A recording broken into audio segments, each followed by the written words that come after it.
नमस्कार स्टूडेंट। तो आज मैं आपके लिए एक नया टॉपिक लेके आया हूँ, that is previous year question paper of SSC JE.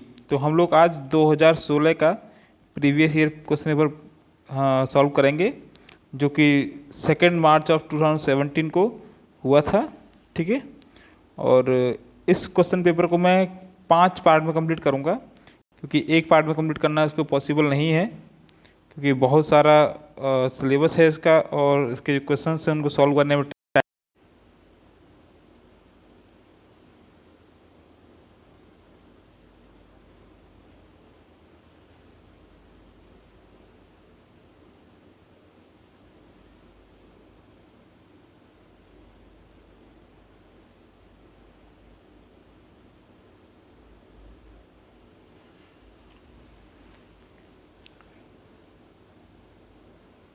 तो जब आपका बॉडी नीचे की ओर आती है, ठीक है, जब आपकी बॉडी नीचे की ओर आती है तो आपके जो भार है उसमें हमेशा कमी आएगी। ठीक है। तो ये कब आएगी? जब आपका कोई एक्सेलरेशन से हमारा जब कोई एक्सेलरेशन यूज करेगा तो उस टाइम हमारे भार में कमी आएगी। ठीक है। अगला क्वेश्चन देखते हैं। तो अगला क्वेश्चन आपके पास है,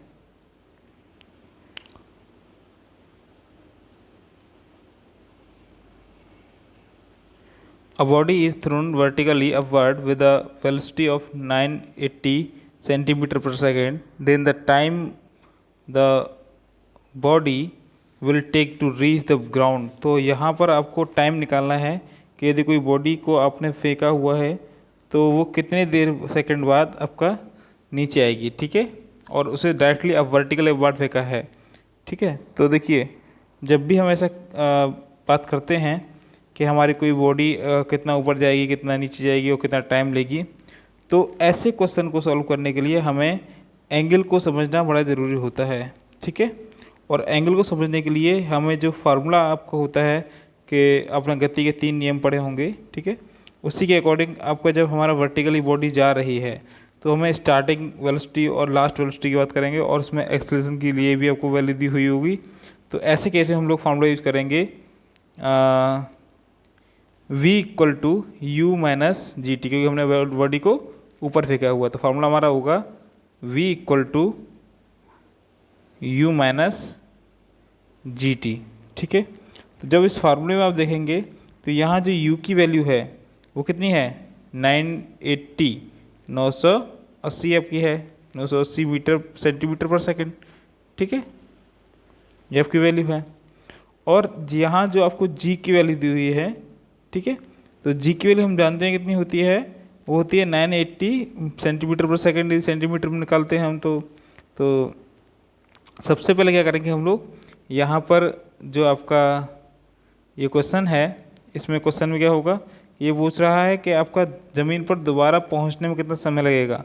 तो जब हमारी बॉडी ऊपर पहुँच जाएगी मैक्सिमम पॉइंट तक, तो उस टाइम बॉडी में क्या होगा, उस टाइम बॉडी में हमारे में जो इन लास्ट वेलोसिटी होगी शुड बी 0। तो ये हमारे v की वैल्यू क्या होगी, ये 0 हो जाएगी। तो मैं क्या करूँगा, यहाँ पर u और g की वैल्यू फुट करूँगा और मुझे टाइम निकालना है। तो क्या होगा, देखिए 0 इक्वल टू यू आपका कितना हो गया 980 माइनस g का वैल्यू मैंने आपको बताया कि सेंटीमीटर में निकालोगे तो कितना होता है आपका, वो भी 980 ही होता है इंटू टी। अब इसे आप सॉल्व कर लीजिए तो t विल भी क्या हो जाएगा आपका, t विल भी 980 अपॉन 980, तो 1 सेकेंड। ये आपका टाइम आ गया 1 सेकेंड। तो 1 सेकेंड में आपकी वस्तु जो है ऊपर से नीचे की ओर दोबारा से आ जाएगी। तो ऑप्शन नंबर बी आपका जो आंसर होगा, सॉरी ऑप्शन नंबर ए आपका जो आंसर होगा, सॉरी यहाँ पर आपका ये पूछ रहा है कितनी देर में वापस आ जाएगी। तो इसका मतलब ये हुआ कि 1 सेकंड तो उसे लगेगा जाने में ऊपर और 1 सेकंड लगेगा उसे नीचे आने में ऊपर। ठीक है। तो 1 सेकंड तो ये आपको ऊपर हो गया, 1 सेकंड आपका नीचे हो गया, तो it should B 2 second. It should B 2 second. तो ऑप्शन नंबर बी आपका सही आंसर होगा। ओके, ऑप्शन नंबर बी आपका सही आंसर होगा। नेक्स्ट क्वेश्चन देखिए। ये क्वेश्चन आपका है, जूम कर लेते हैं, दिखाई नहीं दे रहा होगा अभी, अब दिख रहा होगा, शायद विजिबल होगा।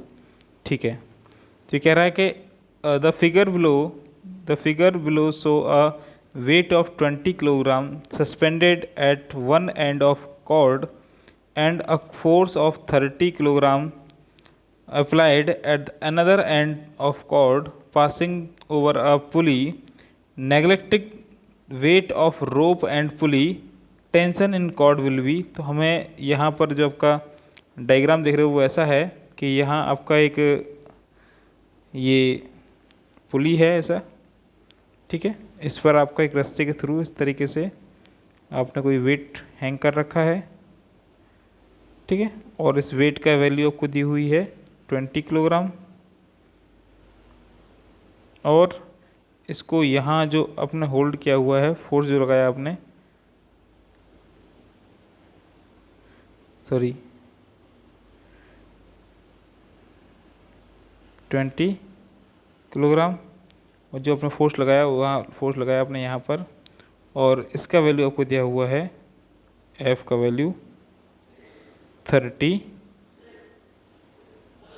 किलोग्राम, ठीक है। तो अब इस केस में आपको ये निकालना क्या है कि नीचे दी गई आकृति में दर्शाया गया है कि एक पुली से होकर रस्सी गुजर रही है और उसके सिरे पर 20 किलोग्राम का वजन रखा गया है और दूसरे सिरे पर 30 किलोग्राम का एक बल आरोपित किया गया है। तो रस्सी और पुली के भार को नगण्य मानते हुए रस्सी में तनाव कितना होगा, ठीक है। तो जब ऐसा क्वेश्चन आ जाए तो हमारी बॉडी, ठीक है, हमारी बॉडी में जो हमें टेंशन निकालना है उसके लिए हमेशा याद रखिएगा कि बॉडी पर आपने जो फोर्स लगाया है वो फोर्स आपके अप्लाइड फोर्स के इक्वल होता है हमेशा, ठीक है। तो यदि आपने कोई फोर्स लगाया है यहाँ तो इसके अपोजिट एक टेंशन पैदा होगा हमारा, इसके अपोजिट टेंशन पैदा होगा हमारा यहाँ पर। तो it should be equal to T. तो यहाँ पर जो टी की वैल्यू है वो आपको इक्वल हो जाएगी यहाँ पर किसके, ये आपकी इक्वल हो जाएगी डायरेक्टली 30 किलोग्राम के, क्योंकि अपने 30 किलोग्राम का फोर्स लगाया हुआ है, तो 30 किलोग्राम फोर्स के ही इक्वल होगी, ठीक है। तो आंसर नंबर आपका जो कौन सा सही होगा इसमें, ऑप्शन नंबर ए आपका सही आंसर होगा। अगले क्वेश्चन पे आते हैं। देखिए अगला क्वेश्चन थोड़ा इंटरेस्टिंग है, देख लेते हैं इसे।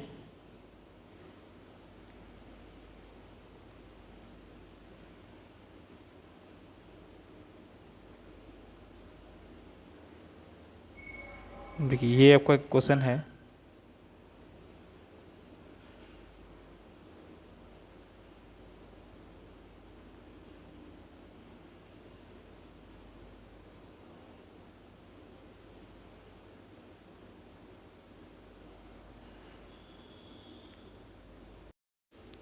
ये क्वेश्चन आपका है अ weight of 2 W and W are connected by an interexternal string and rest on two inclined plane inclined at 30 degree and 60 degree respectively as shown in figure below. Angle alpha will be equal to. तो हमें यहाँ पर देखिए जो diagram दिया हुआ है वो कुछ ऐसा है, मैं आपको दिखा देता हूँ इसे। यहाँ से इसे रिमूव करता हूँ, छोटा कर लेता हूँ, ठीक है। जो इसका एक्चुअल डायग्राम है वो आपको मैं दिखाता हूँ, और वो आपका डायग्राम है एक्चुअल वाला, ये डायग्राम है इसका, देखिए, ठीक है। तो हमें यहाँ पर इसमें अल्फ़ा एंगल की वैल्यू, ये वाली वैल्यू हमें फाइंड करनी है। तो मैं क्या करूँगा, मैं इसको एक सबसे पहले फ्री बॉडी डायग्राम में कन्वर्ट कर दूँगा, और फ्री बॉडी डायग्राम में कन्वर्ट करने के बाद मैंने मान लिया कि इस पर जो फ्रिक्शन है वो 0 है, तो यहाँ म्यू की वैल्यू में 0 मान लूँगा। और सबसे पहले क्या करूँगा, सबसे पहले इसका फ्री बॉडी डायग्राम जब बनाऊँगा तो इस तरीके से बनेगा, पॉइंट 1 पर, सॉरी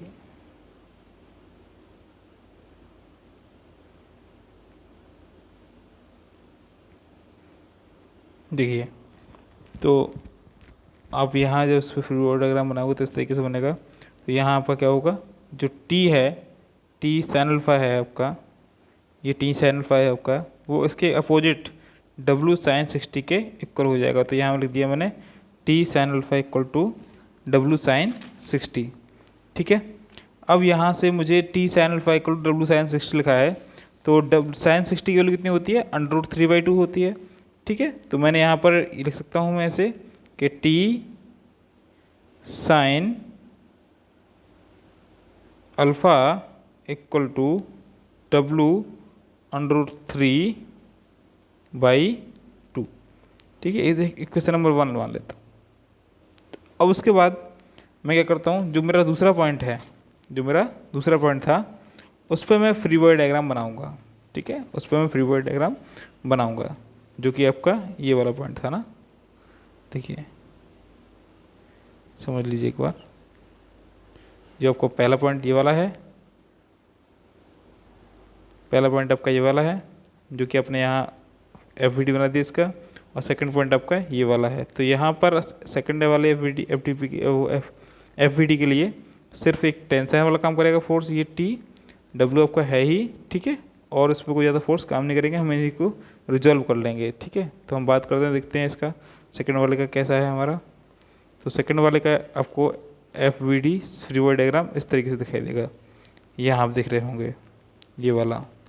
ठीक है, तो आपका 2W नीचे आ गया, और जो आपका टी साइन अल्फा था उसको मैंने डिवाइड कर दिया। ठीक है, और डिवाइड करने के बाद मुझे ये एफ यहाँ पर मिला हुआ है। अब इस एफ के हिसाब से हमें देखें तो यहाँ पर हमारा जो टी कॉस अल्फा होगा, वो किसके इक्वल होगा, 2W साइन 30 के इक्वल होगा। ठीक है, तो अगेन यहाँ साइन 30 की वैल्यू हमें पता है, तो हम देखेंगे तो क्या आ जाएगा हमारा, यहाँ पर क्या जाएगा हमारा कि ये हो जाएगा T cos alpha equal to T cos alpha equal to आपको हो जाएगा ये 2W साइन 30 है ना, तो 2W और साइन 30 की वैल्यू कितनी होती है 1/2। तो आपका 2 से 2 कैंसिल हो गया, क्या बचा आपका W बचा। तो इक्वेशन नंबर सेकंड में से मान लूँगा। ठीक है, और अब मैं चाहूँ तो यहाँ से एंगल निकाल सकता हूँ। तो क्या होगा, इक्वेशन नंबर 1 से इक्वेशन नंबर 2 को डिवाइड मार दूंगा, तो क्या हो जाएगा आपका T sine alpha upon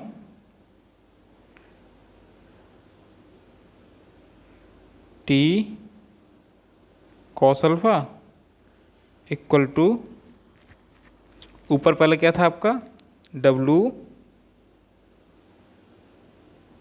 √3/2 upon W। W से W कैंसिल हो गया आपका, T से T कैंसिल हो गया, क्या बचा आपका, आपके पास बचा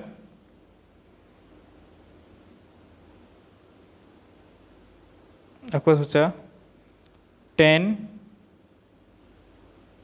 अल्फ़ा इक्वल टू √3/2। तो tan अल्फ़ा किसके इक्वल होता है, tan अल्फ़ा इक्वल होता है हमारे उसके फ्रिक्शन के, या फिर हमारा जो ऑप्शन दिया हुआ था क्वेश्चन में, उसको देख लेते हैं एक बार कि हमारा क्वेश्चन क्या था।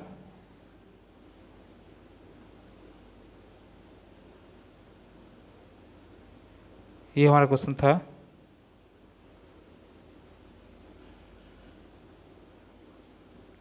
तो यहाँ हमारा देखिए क्या आ जाएगा आंसर, ये जो ऑप्शन नंबर डी है it will be the right answer. Option number D हमारा जो है वो हमारा राइट आंसर होगा। ठीक है,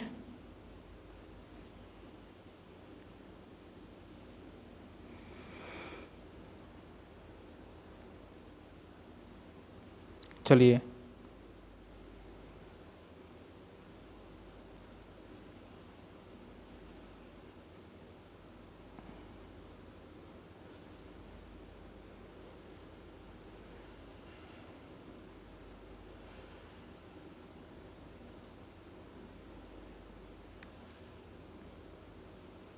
नेक्स्ट चलते हैं।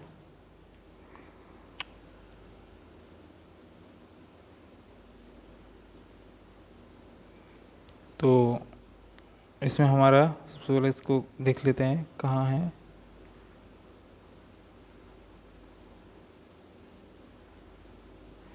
तो ये हमारा क्वेश्चन है, ये वाला, इसको देखते हैं एक बार। ये क्वेश्चन है आपका, देखिए ये कह रहा है कि to two rectangular block of W weight, each are connected by a flexible cord and rest upon a horizontal and an inclined plane, with the cord passing over a pulley and shown in the figure below. And if mu is the coefficient of friction for all continuous surfaces, तो find the angle for motion of the system to impelled will be. तो हमें यहाँ पर क्या निकालना है, हमें यहाँ पर निकालना है कि थीटा की वैल्यू के साथ हमें कितना होगा। ठीक है, तो यहाँ हम निकालेंगे इसमें एंगल की वैल्यू, और एंगल की वैल्यू निकालने के लिए हमें यहाँ म्यू की वैल्यू भी निकालनी है। ठीक है, तो निकालने के लिए क्या करेंगे हम लोग, सबसे पहले जो आपका ये फोर्स आपका है, ये आपका जो डायग्राम देख रहे हैं ये वाला इस डायग्राम में आपको हमें एफ वी डी बनाना पड़ेगा, फ्री बॉडी डायग्राम। और वो बनाने के लिए आपको ये जो का पहला वाला बॉडी है, ये वाला पहला वाला बॉडी जो है आपका, इसका हम लोग एफ वी डी देखें तो कैसा आएगा। देखिए जरा एक सेकंड,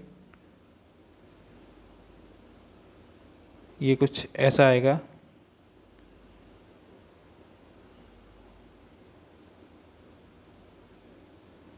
इस तरीके से। ठीक है, और सेकंड वाले का जो आपका जो फोर्स आपका लगा हुआ है यहाँ पर, ये लगा हुआ है ये डब्लू, इस वाले का एफ कैसा आएगा हमारा, इस तरीके से आएगा। ठीक है, तो हमें इन्हीं के अकॉर्डिंग जो हमारा वैल्यू है फ्रिक्शन की वो फाइंड करनी है, कोएफिशिएंट ऑफ फ्रिक्शन की। तो देखिए सबसे पहले क्वेश्चन वाले एफ वी डी 1 बोलूँगा मैं, तो सिग्मा वर्टिकल बराबर 0 करूँगा तो क्या हो जाएगा आपका, जो आर है वो डब्ल्यू के इक्वल हो जाएगा। ठीक है, जो आर आपका है, ये आर जो है आपका वो डब्ल्यू के इक्वल हो जाएगा। तो मैं लिख सकता हूँ यहाँ पर R will be equal to W. ठीक है, और यदि मैं वर्टिकल के बाद हॉरिजॉन्टल बराबर 0 लूँगा तो क्या हो जाएगा आपका, ये टी इक्वल टू हो जाएगा आपका म्यू आर के। तो हम कह सकते हैं कि T equal to mu R हो जाएगा। ठीक है, तो ये तो आपका एफ वी 1 से हो गया। अब मैं बात करूँ एफ वी 2 की, तो 2 में देखिए ये आप जो डायग्राम देख रहे हो, इस डायग्राम में मैंने जो आपका डब्लू लोड था इसको डिवाइड कर दिया दो पार्ट में, एक डब्लू साइन थीटा और डब्लू कॉस थीटा। ठीक है, और टी जो का तो रहेगा और फ्रिक्शन ऑफ जो म्यू आर है वो भी ऊपर की तरफ रहेगा। तो यहाँ भी हम क्या करेंगे, सिग्मा वर्टिकल इक्वल टू 0 करेंगे और सिग्मा हॉरिजॉन्टल बराबर 0 करेंगे। तो सिग्मा वर्टिकल इक्वल टू 0 मैं करूँगा तो कि यहाँ पर ये आर डैश है और ये आपका डब्लू कॉस थीटा है, तो ये दोनों इक्वल हो जाएंगे आपके। ठीक है, तो मैं लिख सकता हूँ यहाँ पर R dash will be equal to W cos theta. ठीक है, और जो आपका करूँगा इसके लिए सिग्मा हॉरिजॉन्टल इक्वल टू 0, तो आपका क्या हो जाएगा, W sine theta equal to T plus mu R. ये जो आपका आर है, यही वाला आर है जो यहाँ पर लिया था आपने, यही वाला आर है। तो मैं चाहूँ तो ये आर की वैल्यू जो है आपकी, ये वाली डब्लू साइन थीटा की, इसको मैं रख सकता हूँ। ठीक है, और डब्लू कॉस थीटा यदि मैं रखता हूँ यहाँ पर, तो क्या होगा, मेरे को यहाँ पर फ़ायदा हो जाएगा। ठीक है, तो वैसे मैं करता हूँ इसे, तो सॉल्व करने के बाद मुझे यहाँ जो म्यू का वैल्यू मिलेगा वो मिल जाएगा tan थीटा बाई 2। तो जो क्वेश्चन आपका है, इस क्वेश्चन में आपका जो ऑप्शन नंबर बी है, it will be your right answer. Next question देखते हैं।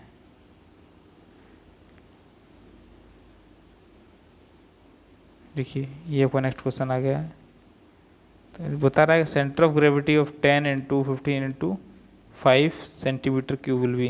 तो देखिए ये आपका जो क्वेश्चन है वो किस इस तरीके से है कि मान लीजिए कि आपका 15 का लेंथ है, इस तरीके से 10 का आपने विड्थ लिया। ठीक है, और इसका थिकनेस आपने लिया 5 सेंटीमीटर। तो ये एक आपका क्यूबॉइड बन गया। ठीक है, और आपको यदि क्यूबॉइड का ग्रेविटी सेंटर निकालना है तो सेंटर में होगा यहाँ कहीं, तो इसका हम कॉर्नर से डिस्टेंस लेंगे, ये वाला किसी भी कॉर्नर से डिस्टेंस लेंगे, ठीक है।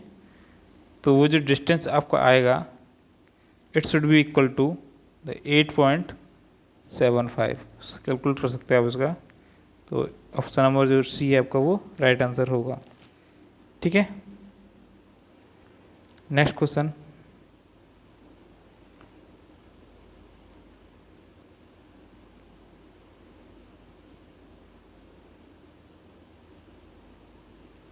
ये कह रहा है in a simple harmonic acceleration, simple harmonic motion acceleration of a particle is proportional to. तो सिंपल हार्मोनिक मोशन में आपका जो एक्सेलरेशन होता है किसी भी बॉडी का वो किसके प्रोपोर्शनल होता है, ये हमें यहाँ निकालना है। तो देखिए जब भी हम SHM की बात करेंगे तो चाहे हम वेलोसिटी की बात करें और चाहे हम बात करें एक्सेलरेशन की, दोनों ही चीज़ें हमेशा डिपेंड करेंगी आपकी कि जो आप, जैसे कि आपका ये एक साइन वेव है और इसका ये मैं दिखा देता हूँ, ये इसका SHM मोशन है, ठीक है।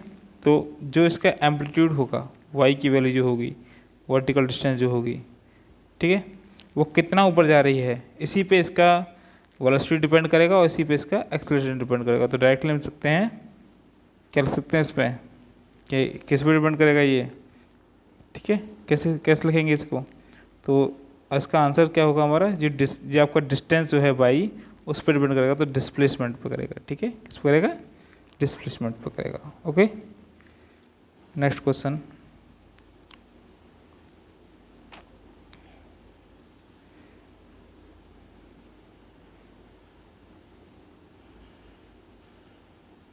Rate of change of momentum takes place in direction. देखिए सिंपल सी बात है, rate of change of momentum takes place in the direction,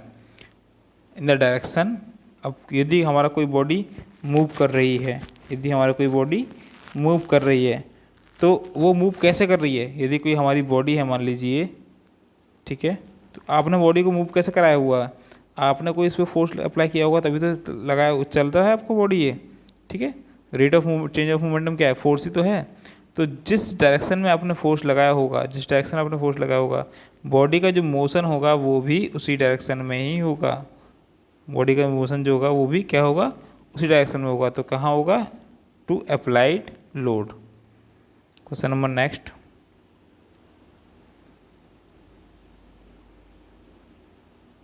question देखिए नेक्स्ट क्या है, ये कह रहा है the work done by a body is in moving down a smooth inclined plane in comparison to being dropped vertically downward from same height will be। देखिए यदि कोई एक आपका ऊर्ध्वाधर नीचे की ओर गिरती हुई सतह पर तुलना में समान ऊंचाई से चिकनी झुकी हुई सतह पर एक वस्तु पर किए जाने वाला कार्य एक क्या होगा। तो देखिए जब हम कभी वर्क करते हैं, तो वर्क करते टाइम आपको दो चीज़ याद रखनी है, कि वर्क हमेशा डिपेंड करता है आपके डायरेक्शन पर और आपके फोर्स पर, ठीक है। तो यहाँ यदि हम बात करें फोर्स की, ठीक है, तो ये कह रहा है कि यदि आपकी ऊर्ध्वाधर नीचे की ओर गिरती हुई सतह की तुलना में समान ऊंचाई से चिकनी झुकी हुई सतह पर एक वस्तु पर किया गया कार्य कितना होगा। तो देखिए जब हम बॉडी को ऊपर से गिराते हैं तो हमें कोई कार्य नहीं करना पड़ता, और जब बॉडी आपकी एक स्मूथ सरफेस पे मूव करती है तब भी बॉडी को कोई काम नहीं करता, क्योंकि वहाँ फ्रिक्शन बिल्कुल जीरो है। तो उस केस में क्या होगा हमारा, उस केस में हमारा जो वैल्यू होगी वर्क डन की वो क्या होगी, इक्वल होगी, ठीक है। Next question,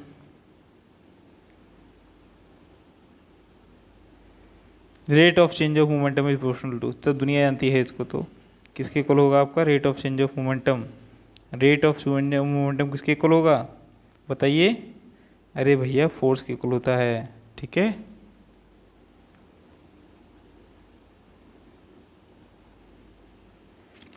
which of the following have same unit. Question देखिए, क्वेश्चन बड़ा सिंपल है कि कौन सी इसमें से यूनिट है जो कौन सा इसमें से ऑप्शन है जो कि आपका सेम यूनिट रखे हुए हैं। सेम यूनिट रखे हुए हैं। तो हम बात करते हैं momentum impulse, stress strain, stress और प्रेशर, और third one is work and kinetic energy. तो यहाँ इस ऑप्शन, इसके लिए ऑप्शन दिए हुए हैं कि पहले वाला ऑप्शन है ए, केवल एक है आपका, दूसरा केवल बी, और तीसरा आपका केवल सी, और चौथा है आपका ए, बी और सी। तो यहाँ आप सभी के एक बार डायमेंशन चेक कर लीजिएगा। वैसे यहाँ momentum, impulse, stress, pressure, work, kinetic energy, इन सब के जो यूनिट होंगे वो इक्वल होंगे। ठीक है, तो दैट्स वाई जो आपका आंसर होगा कौन सा सही होगा, आपका ऑप्शन नंबर डी। ठीक है, अगला क्वेश्चन देखते हैं।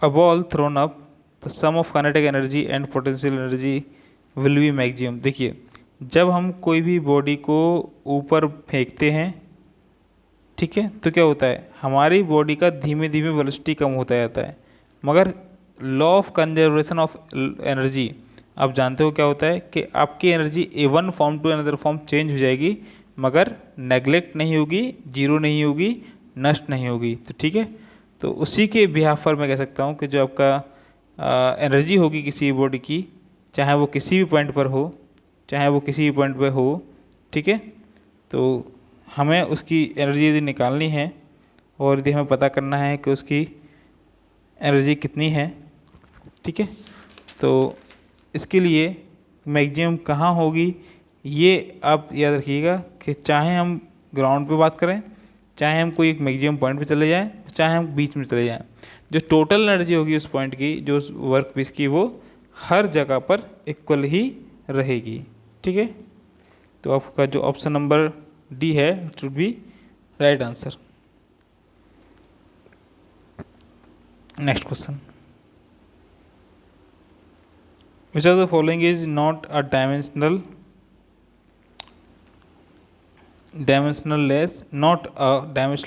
पैरामीटर।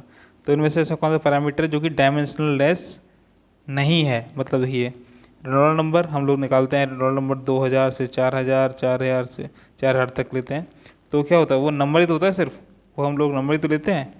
ठीक है, तो उसकी कोई यूनिट तो होती नहीं है कि वो कितना फोर्स है, कितना क्या है, तो निकालते नहीं उसका हम, वो सिर्फ एक नंबर होता है। तो इसका मतलब आपका जो ये है ये तो इक्वल सही है। फ्रिक्शन फैक्टर में भी आपको कोई यूनिट नहीं होती है, ठीक है, इसमें भी नहीं होती है हमारी कोई यूनिट। ठीक है, चलो, कोएफिशिएंट ऑफ प्रेशर इसमें भी नहीं होती है क्योंकि ये आपका ये भी एक रेशियो है। मगर काइनेमेटिक विस्कोसिटी में क्या होता है, आपकी जो डायमेंशन है वो होती है। तो इसका मतलब जो ऑप्शन नंबर डी होगा वो it should be right answer. Next question,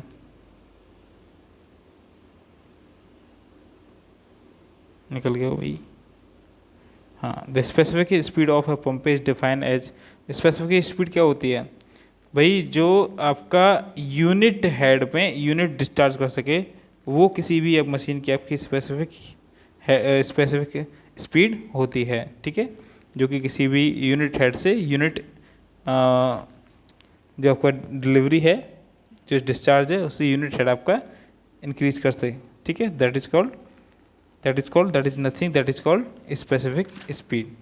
ठीक है, तो इसके हिसाब से आपका जो क्वेश्चन है, आंसर है, वो कौन सा सही होगा आपका, देखिए एक बार देख के बताइए मेरे को। ऑप्शन नंबर ए सही होगा।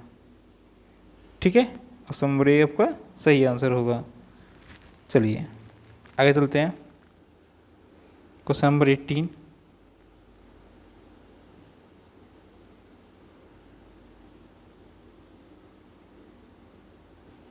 ठीक है, ये कह रहा है total energy of each particle at various places in the all of perfect incompressible fluid following the continuous stream. देखिए, ये कह रहा है कि यदि निरंतर धारा में प्रवाहित हो रहा उत्तम असंपीड्य तरल के संबंध में विभिन्न स्थानों पर इसके प्रत्येक कण की जो ऊर्जा होगी वो कितनी होगी। तो क्वेश्चन नंबर 18 आपसे ये बोल रहा है कैसे कितनी एनर्जी होगी। तो भैया ये जितनी भी किसी बॉडी में आपकी एनर्जी होती है वो हमेशा सेम रहती है, ना वो घटती है ना बढ़ती है। तो ऑप्शन नंबर आपका जो सी होगा वो it should be right answer. कुछ क्वेश्चन इसके जो होते हैं वो ट्रिकी होते हैं, आपको उसमें देखना है और उसका आंसर लगा देना है। ठीक है, अगला है आपका question number 19। The pressure intensifier increase the pressure in portion. तो प्रेशर इंटेंसीफायर का काम क्या है? प्रेशर इंटेंसीफायर का काम आपका इंक्रीज करना ही है प्रेशर। ठीक है, तो अब डिपेंड किस पे करता है? डिपेंड किस पे करता है? देखिए मैं आपको बता देता हूँ, जो आपका जो प्रेशर इंटेंसीफायर है तो वो डिपेंड करता है आपका उसके एरिया पे 1/A पर, और डिपेंड करता है आपका 1/D² पर। ठीक है, तो यहाँ आपका ए का वैल्यू दिया नहीं है, व्यास के अनुपात के, व्यास के वर्ग के अनुपात के। यहाँ किसके दिया है आपको? व्यास के व्युत्क्रमानुपात का वर्ग, तो इसका मतलब इसके उल्टे का वर्ग। तो ऑप्शन नंबर सेकंड वाला सही है। ठीक है, ये डी है, ये डी है, D²। तो आपका जो ये जो क्वेश्चन नंबर डी है, ऑप्शन नंबर डी है, it should be the right answer. Last question आज के लिए, और वीडियो को जो लोग देख रहे हैं वो सब्सक्राइब जरूर कर दें ताकि आपको आगे वाली वीडियो भी मिल जाए। ठीक है, देखिए ये कह रहा है the normal depth in open channel flow is the depth of following corresponding to. तो कोई भी आपकी चैनल फ्लो है उसमें सामान्य जो गहराई होती है उसके संगत आपकी जो प्रवाह है उसके कोई रिलेशन है क्या नहीं। ठीक है, तो ये रिलेशन की बता दूं आपको, इसमें क्या होता है? यूनिफॉर्म फ्लो होता है। ठीक है, जब ओपन चैनल की बात करते हैं क्या होता है उसमें? यूनिफॉर्म फ्लो होता है। तो ऑप्शन नंबर डी क्या होगा आपका? राइट आंसर होगा। So thanks for watching this video, और सभी लोग इस वीडियो को शेयर सब्सक्राइब जरूर करते हैं। Thanks to